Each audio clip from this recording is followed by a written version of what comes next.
আসসালামু আলাইকুম। স্বাগতম আপনাকে নিউজ 24 বাংলা চ্যানেলে। প্রথমেই জানিয়ে দেব আজকে গুরুত্বপূর্ণ আপডেট, আন্তর্জাতিক সংবাদগুলো। শিরোনাম। প্রথমেই জানিয়ে দিব, ইরানের বন্দর অবরোধ করা যুক্তরাষ্ট্রের জন্য বিপজ্জনক পদক্ষেপ বললেন চীন।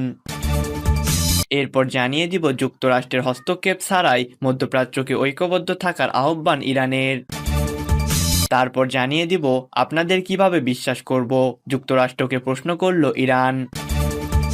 এখন জানিয়ে দিব, মার্কিন ইসরায়েলি হামলায় ইরানের ক্ষতি প্রায় $270 বিলিয়ন। এবং সর্বশেষ জানিয়ে দিব, লেবাননে হিজবুল্লাহর সঙ্গে সংঘর্ষে ইসরায়েলি সেনা নিহত।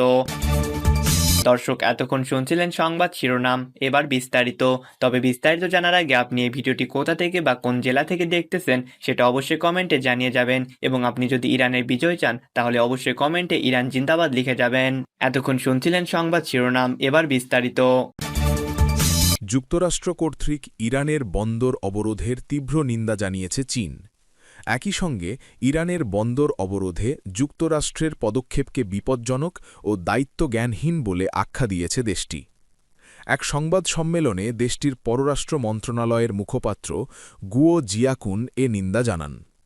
মঙ্গলবার 14 এপ্রিল আল জাজিরার এক প্রতিবেদন থেকে এ তথ্য জানা যায়। সম্মেলনে গুয়ো জিয়াকুন বলেন, হরমুজ প্রণালী ঘিরে যুক্তরাষ্ট্র যেভাবে সামরিক তৎপরতা বৃদ্ধি ও ইরানের বন্দর অবরোধের পদক্ষেপ নিয়েছে তাতে শুধু উত্তেজনাই বাড়বে এবং আগে থেকেই নাজুক যুদ্ধবিরতি চুক্তিকে আরও দুর্বল করবে। এ সময় যুক্তরাষ্ট্রের এ পদক্ষেপ হরমুজ প্রণালী দিয়ে চলাচলের নিরাপত্তাকে আরও ঝুঁকির মুখে ফেলেছে বলেও উল্লেখ করেন চীনা মুখপাত্র। এদিকে মার্কিন ভাইস প্রেসিডেন্ট জে.ডি. ভ্যান্স বলেছেন, ইরানের সঙ্গে যুদ্ধ শেষ করতে সম্ভাব্য চুক্তির বিষয়ে এখন সিদ্ধান্ত নেওয়ার দায়িত্ব পুরোপুরি ইরানের ওপরই রয়েছে। বল এখন ইরানের কোর্টে। তিনি বলেন, যুক্তরাষ্ট্র তাদের অবস্থান ও শর্ত স্পষ্ট করেছে এবং একটি প্রস্তাবও দিয়েছে। এখন তেহরান সেই প্রস্তাব গ্রহণ করবে কিনা সেটিই মূল বিষয়। ভ্যান্স জানান, দুটি বিষয়ে যুক্তরাষ্ট্র কোনো ছাড় দেবে না: ইরানের সমৃদ্ধ ইউরেনিয়ামের ওপর কঠোর নিয়ন্ত্রণ, পারমাণবিক অস্ত্র তৈরি ঠেকাতে কার্যকর যাচাই ব্যবস্থা। এর আগে সোমবার থেকে হরমুজ প্রণালীতে যুক্তরাষ্ট্রের সামরিক অবরোধ শুরু হয়েছে।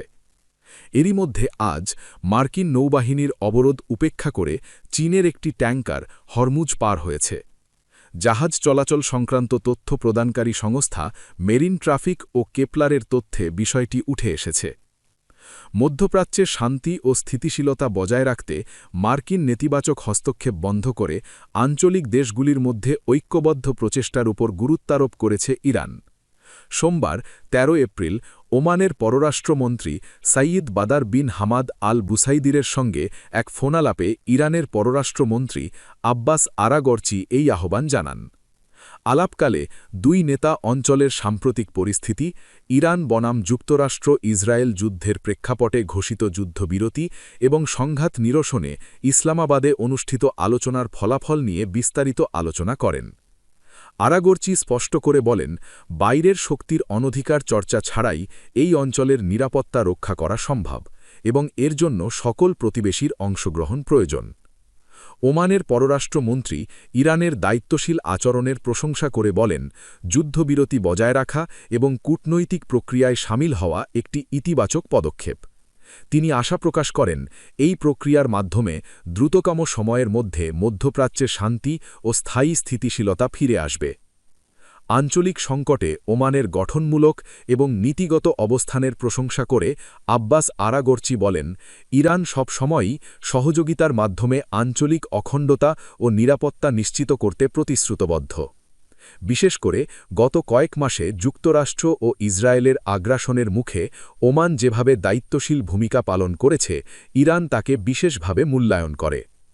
প্রতিবেদনে উল্লেখ করা হয়েছে, গত ২৮ ফেব্রুয়ারি ইরানের শীর্ষ নেতৃত্ব ও সামরিক কমান্ডারদের হত্যাকাণ্ডের পর যুক্তরাষ্ট্র ও ইসরায়েল বড় ধরনের সামরিক অভিযান শুরু করে। এর জবাবে গত ৪০ দিন ধরে ইরানের সশস্ত্র বাহিনীও পাল্টা আক্রমণ চালিয়েছে, যার ফলে মধ্যপ্রাচ্যে অবস্থিত মার্কিন ও ইসরায়েলি সামরিক স্থাপনাগুলির ব্যাপক ক্ষতিগ্রস্ততা হয়েছে। পরিস্থিতির অবনতি ঠেকাতে গত ৮ এপ্রিল ২ সপ্তাহের একটি যুদ্ধবিরতি কার্যকর হয়। এবং এরই ভিত্তিতে ইসলামাবাদে শান্তি আলোচনার আয়োজন করা হয়েছিল। সেখানে ইরান 10 দফা শান্তি প্রস্তাব দিলেও 21 ঘণ্টার দীর্ঘ আলোচনা শেষ পর্যন্ত কোনো চুক্তি ছাড়াই শেষ হয়, যার প্রধান কারণ ছিল মার্কিন পক্ষের রাজনৈতিক অস্থিরতা এবং বিশ্বাসের অভাব। ইসলামাবাদে অনুষ্ঠিত সেই আলোচনায় ইরান মূলত মার্কিন সেনা প্রত্যাহার, সব ধরনের নিষেধাজ্ঞা বিলোপ এবং কৌশলগত হরমুজ প্রণালীর ওপর নিজেদের নিয়ন্ত্রণের দাবি জানিয়েছিল, তবে মার্কিন প্রতিনিধি দল এই শর্তগুলিকে মেনে নিতে অস্বীকৃতি জানালে অচলাবস্থা তৈরি হয়।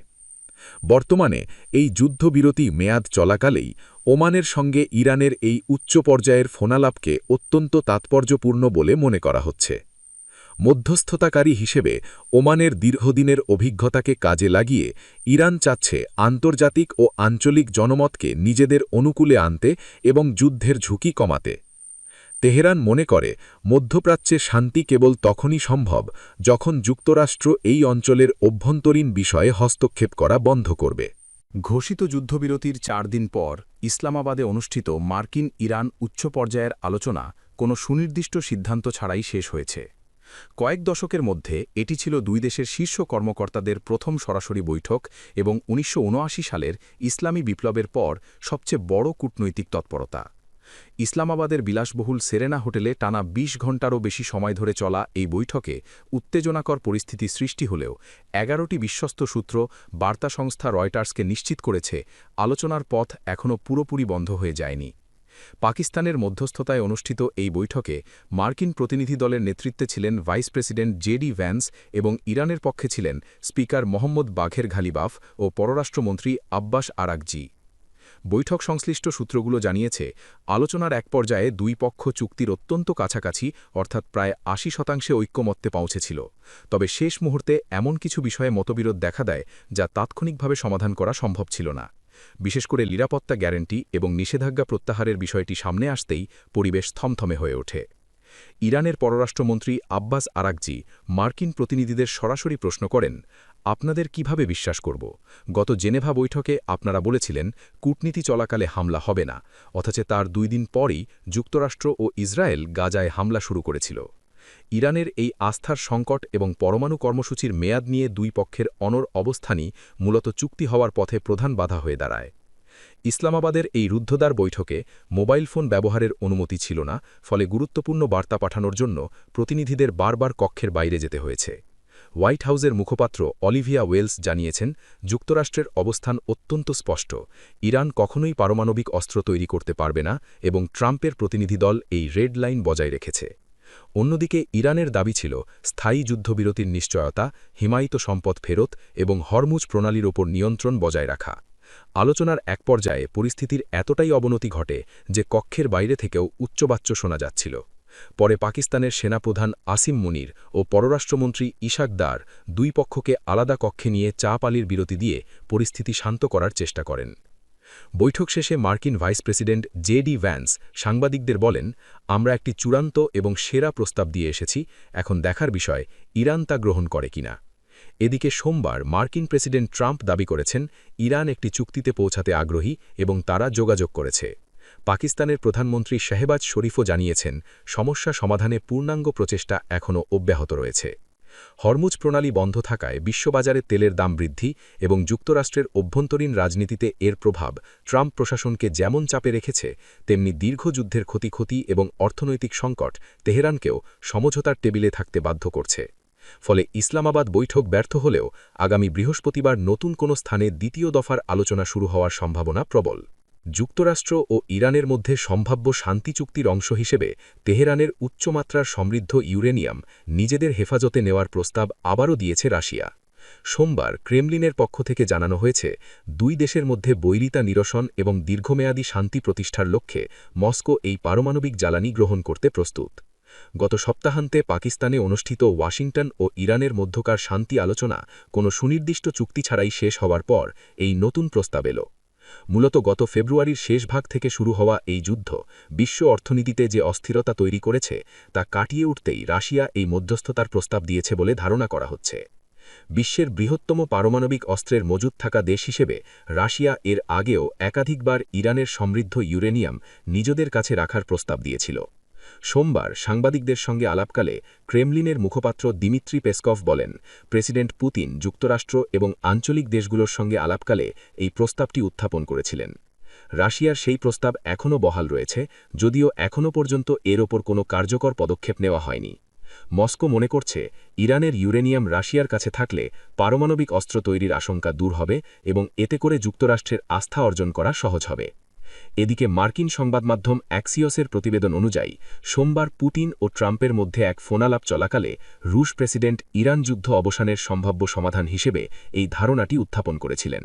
তবে ট্রাম্প এই প্রস্তাব নাকচ করে দিয়ে স্পষ্ট জানিয়েছেন, ওয়াশিংটন এই ইউরেনিয়ামের মজুদ নিজেদের নিয়ন্ত্রণে নিতেই প্রতিশ্রুতবদ্ধ। ইরান ও যুক্তরাষ্ট্র ইসরায়েল যুদ্ধের অন্যতম প্রধান লক্ষ্য হল তেহরানের পারমাণবিক ক্ষমতা পুরোপুরি ধ্বংস করা এবং প্রয়োজনে স্থলপথে সেনা পাঠিয়ে সেই লক্ষ্য অর্জনের ইঙ্গিত দিয়েছে হোয়াইট হাউস। দিমিত্রি পেসকভ রাশিয়ার এই প্রস্তাবের পাশাপাশি হরমুজ প্রণালীতে মার্কিন নৌ অবরোধের হুমকির তীব্র সমালোচনা করেছেন। তিনি সতর্ক করে দিয়েছেন যে এই ধরনের পদক্ষেপ আন্তর্জাতিক বাজারে দীর্ঘমেয়াদী নেতিবাচক প্রভাব ফেলবে। গত ফেব্রুয়ারি থেকে শুরু হওয়া মার্কিন ও ইসরায়েলি হামলার কারণে কৌশলগতভাবে গুরুত্বপূর্ণ এই জলপথটি কার্যত বন্ধ হয়ে রয়েছে। রাশিয়া মনে করছে, সামরিক শক্তির আস্ফালন না করে কূটনৈতিক উপায়ে সমাধান খুঁজলে বিশ্ববাজারে জ্বালানি তেলের দাম ও সরবরাহ নরমাল রাখা সম্ভব। বর্তমানে ইরান ও যুক্তরাষ্ট্রের মধ্যে শান্তি প্রক্রিয়া এক বড় ধরনের অনিশ্চয়তার মুখে পড়েছে। ইসলামাবাদে আলোচনা ব্যর্থ হওয়ার পর উভয় পক্ষই এখন নিজেদের অবস্থানে অনড়। ইরান তাদের ওপর থেকে সব ধরনের নিষেধাজ্ঞা প্রত্যাহার এবং সার্বভৌমত্বের গ্যারান্টি চাইছে। অন্যদিকে যুক্তরাষ্ট্র ইরানের পারমাণবিক উচ্চাকাঙ্ক্ষাকে সম্পূর্ণভাবে স্তব্ধ করতে চায়। এই প্রেক্ষাপটে রাশিয়ার ইউরেনিয়াম গ্রহণের প্রস্তাবটি একটি মধ্যবর্তী সমাধান হিসেবে কাজ করতে পারে কিনা তা নিয়ে এখন কূটনৈতিক মহলে নতুন করে আলোচনা শুরু হয়েছে।